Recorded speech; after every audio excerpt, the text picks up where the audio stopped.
This channel does not promote any violent, harmful, or illegal activities. All content provided by this channel is meant for an educational purpose only. দেখুন, এই মুহূর্তে মৌলবাদীদের মুঠোয় রয়েছে বাংলাদেশ। কট্টরপন্থীদের হাতে আইসিসের পতাকা, নিষিদ্ধ হিজবুত তাহরির পতাকা নিয়েও চলছে আস্ফালন।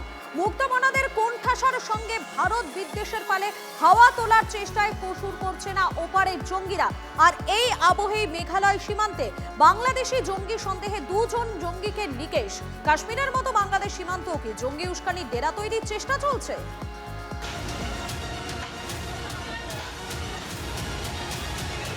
মৌলবাদের রক্তচক্ষু কুর্সি টিকিয়ে রাখতে গিয়ে কট্টরপন্থীদের প্রশ্রয় দিয়ে চলেছেন ইউনূস। আগুন নিয়ে খেলতে গিয়ে বড় বিপদ যে শিয়রে তা কি টের পাচ্ছেন না নোবেলজয়ী? মিছিলে পথ করে উঠছে আইএস হিজবুত তাহরির পতাকা। এই ছবিগুলোতে কি আশু বিপদ টের পাচ্ছে না ইউনূস সরকার? মুক্তমনাদের কোণঠাসা করার সঙ্গে ভারত বিরোধিতা স্বরকে আরো তীব্র করতে সেই পথই ধরেছে ওপার বাংলার কট্টরপন্থীরা। ইনকলাব মঞ্চের আহ্বায়ক ওসমান হাদি খুনের পর জ্বলছে দেশ। দেশের আগুন লাগছে হিন্দুদের গায়ে। আইএসের গেম প্ল্যানে ধর্মান্ধতার বিষ ছড়িয়ে চলছে লাগাতার উস্কানি আর সংখ্যালঘু নির্যাতন। প্যাটার্নগুলো কিন্তু ভীষণভাবে মিলে যায় যে কোনো দেশে হওয়া যে কোনো সন্ত্রাসবাদী আক্রমণের। সুতরাং এই প্ল্যান কোনোদিনই 1 বছরের মধ্যে না, এই প্ল্যান অন্তত 10 থেকে 12 বছর ধরে ড্রাফট হয়েছিল এবং এই প্ল্যানের এক্সিকিউশন মেথোডোলজি সবথেকে ফার্স্ট স্টেপ যেটা ছিল সেটা হলো বাংলাদেশের সংবিধান বলতে তাকে ইসলামিক স্টেট হিসাবে গণ্য করা। সেইটা এখন পর্যন্ত তারা রিচ করতে পারেনি, আগামী দিনেও সেটা রিচ করতে পারবে বলে আমার মনে হয়। তবে বিপদের গন্ধটা কিন্তু পাচ্ছে বাংলাদেশ সেনা। কট্টরপন্থীদের হাতে নিজেদের কোণঠাসা হওয়ার ভয়। শনিবার ভারতের সেনা প্রধানকে ফোন করেন বাংলাদেশের সেনা প্রধান ওয়াকারুজ্জামান। ঢাকায় ভারতীয় দূতাবাস সহ অন্যত্র সুরক্ষার আশ্বাস দেওয়া হয়।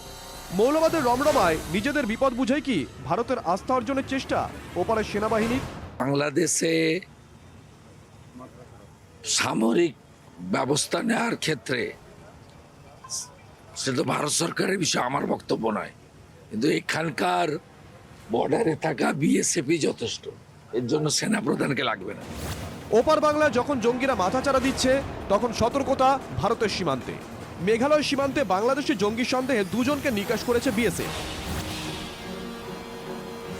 ওপারে জঙ্গি জালকে ভারতে ছড়িয়ে দেওয়ার পরিকল্পনা ছিল বলেই মনে করছেন গোয়েন্দারা।